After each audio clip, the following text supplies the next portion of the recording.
हत्तूर तालुका दक्षिण सोलापूर येथे जिल्हा परिषद शाळेच्या मुलांची गावात उंट व बग्गीतून मिरवणूक काढण्यात येऊन प्रवेशोत्सवाचा कार्यक्रम उत्साहात साजरा झाला।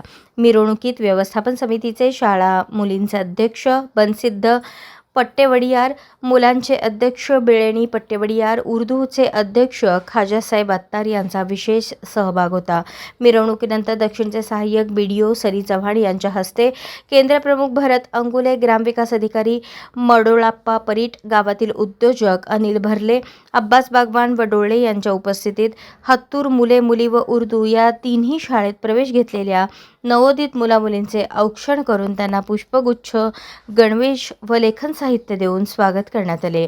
कार्यक्रम यशस्वी करण्यासाठी तिन्ही शाळांचे मुख्याध्यापक सूर्यकांत हत्तुरे, सतीश राठोड, साबिहा सिद्दीकी व सर्व शिक्षकांनी परिश्रम घेतले। अशाच नवनवीन अपडेटसाठी जनता राज्य न्यूज चॅनलला सबस्क्राईब करा, लाईक करा आणि शेअर करायला विसरू नका।